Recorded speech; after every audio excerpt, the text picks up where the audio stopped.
You ever lost your keys before? I'm sure you have. If it's not your keys, it's something like your keys.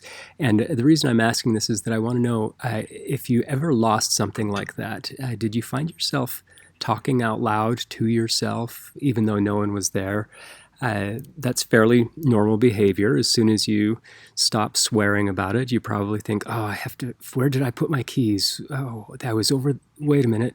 No, and then you kind of have this halting talking out loud process that assists you in the problem solving.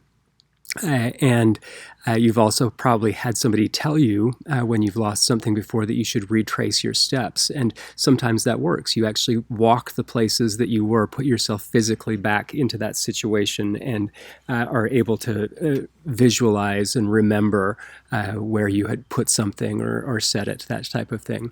Both of those are just everyday examples of Lev Vygotsky's theory of egocentric speech and of development, which is that when we face a problem that is difficult, we revert to an earlier stage of development. And usually that is that we take the abstract thinking and we revert to concrete thinking, so that when we lose something and we're super frustrated about it, we actually talk to ourselves or talk to other people around us as if saying words and engaging people socially is going to help us with that kind of thing. And egocentric speech is a previous stage of development for most of us. Internal thinking is more normal for adolescents and adults than egocentric speech. Egocentric speech is something that toddlers, first graders, and second graders do really frequently. They speak out loud while they're trying to solve problems. So that is an interesting thing, because it's the idea that if something is a difficult problem, something is difficult to think out in abstract terms, it helps us to make those things either social or physical. Bring it back down to physical and social terms, make it concrete again, and that should make the problem easier to solve. And so what we see frequently, and I'm just going to bring up a list here, when we're talking about teaching informational text, is that we often see these text structures, these common abstract structures, are taught using graphic organizers. And the point in using graphic organizers is to take those text structures, and I'm just going to give you this example here. This is a teacher who has posted 15 different types of graphic organizers that she uses in her classroom. We take those text structures, which are abstract and wordy and so on, and we make them visual. And that visual is an effort to make something that is abstract concrete. And sometimes this type of visualization works and sometimes it doesn't. But what we find is that with comprehension, if we try to help kids visualize the thinking structures, that it helps them think about things in ways that they might not have been able to do with just their own internal thought processes. So if it's not internalized yet, if something like sequencing is not something you can count on your second graders to have internalized yet, if you can figure out ways to envision that with things like stairs. So a visualization of stairs is a great way to talk about sequencing. Fishbone is also a way to talk about sequencing. So you actually just take a diagram of a fishbone and put the bones of the fish in a specific sequence, and then have kids line those things up. Fishbone is also used for some other of these, because the head is supposed to represent an outcome, so cause and effect, that type of thing. But at any rate, I just wanted you to know that background, that those graphic organizers are used because of development. When a problem is difficult and abstract, we need usually tools to make it social and concrete again. So the graphic organizer is a good thing not only because it is concrete, but also gives you and other people around you a way to talk about making it more concrete. So you might use a problem solution jigsaw visualization in your classroom to talk about how you need to make these two puzzle pieces fit together. I'll talk about that again in just a moment. Let's see. A resource that I'm using here frequently is the Improving Reading Comprehension in Kindergarten through Third Grade. This is a resource that's put out by the Department of Education through the What Works Clearinghouse and so on. If I go all the way down to page 20, I've got a full list of these text structures and some examples of them. The other thing that I wanted you to see here, though, is that these are the language pieces right here. There are key words that go along with each of these thought structures that are going to be key words that we need to bring in for English learners so that they know how to use these in academic language. Description has its own kind of clue words that are not as canned as the ones that we use for sequencing, problem and solution, cause and effect, and so on. So we'll talk about those when we meet.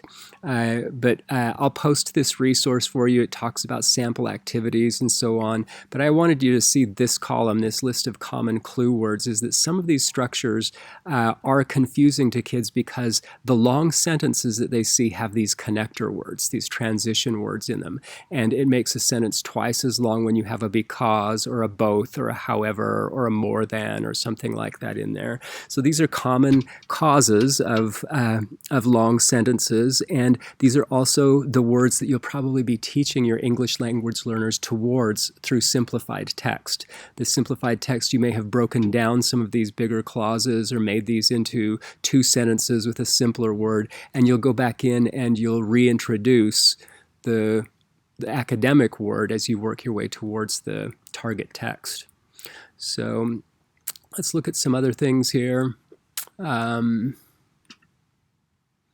You can Google transition words for text structures and find all sorts of anchor charts that teachers have used for different approaches to these 5 text structures. The final thing that I wanted to mention to you, and I do want you to bring in samples of text to our next live class so that we can talk about text structures. The reason for that is because what I find is looking at actual chapters from textbooks, actual articles that are published on a topic that we're researching, that writers switch back and forth among these. You're not going to find an entire text that's just order of importance. They're going to do compare and contrast and then go to chronological order and then shift to order and importance and then talk about cause and effect. All of those things can happen within a single chapter. So let's see. Let's go to... This is the other thing that I wanted to mention, is that the list of 5 text structures that we talked about is not comprehensive. There are all sorts of thinking structures that are out there that kids and you are going to encounter together in reading. I have a graphic organizer for tension. And this is not a problem solution thing. This is just talking about tensions between two sides of something. Competition for resources or competition among values is another thing that you might want to have a graphic organizer for. In teaching social studies, you're going to have to talk about scarcity and abundance. In economics, it's like the idea of supply and demand and so on is all governed by what is scarce and what is abundant. And so what kinds of graphic organizers would you use to talk about scarcity and abundance? So anyway, there are some typical types of graphic organizers that you see for a lot of these text structures. So these are some of them. The other thing that I wanted to mention to you is that as much as you look at these, they just don't look that different, a lot of them. It's usually just like a series of boxes and arrows. And that bothers me a little bit, just because I don't see a lot of difference sometimes between, here we are, if I look at these graphic organizers, sometimes it's hard for me to see the difference between a sequencing graphic organizer, a cause and effect graphic organizer, a problem solution organizer. It seems like I could say all of these could be used for that. It's just the boxes and the arrows that are being used to help visualize things. And that bothers me a little bit because I'm not convinced that just boxes and arrows always make things feel concrete for me. So for me, if I'm thinking problem and solution, I really feel like if I'm going to come up with a solution, that the solution has to somehow erase the problem, right? Or mitigate the problem or do something to the problem. So for me, a good visualization for problem solution has to be that the solution does something to get in the way of the problem or to erase a portion of it or something like that. So think about that.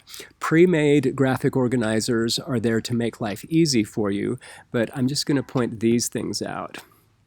So this idea of tension is something that this teacher decided she was going to use her entire blackboard, sorry, that was pretty ancient of me to say that, make student thinking visible, try a tug of war. She uses her whole whiteboard here, and she has invented the graphic organizer here by creating two sides, letting kids actually post their sticky notes here. This is making things concrete for kids. I like this. This is much better for me than handing kids worksheets. We really want to engage our kids in the idea of text structures, not to just, let's get back to this one, not to just have them doing exercises, but to make their thinking visible, to take something that was abstract and inside before and bring it outside for the people that need to see it. So the kids who are doing well with these kinds of things already don't make that thinking visible. You as the teacher are thinking abstractly and you don't make that visible. This is a teacher who's figured that out. Okay, I think those are the key things that I wanted to get to. One is that the 5 typical text structures that you usually see do not represent everything, but they're a good start for you. The second thing is that you're going to want to make the thinking visible. You're going to want to take things that are abstract and make them concrete.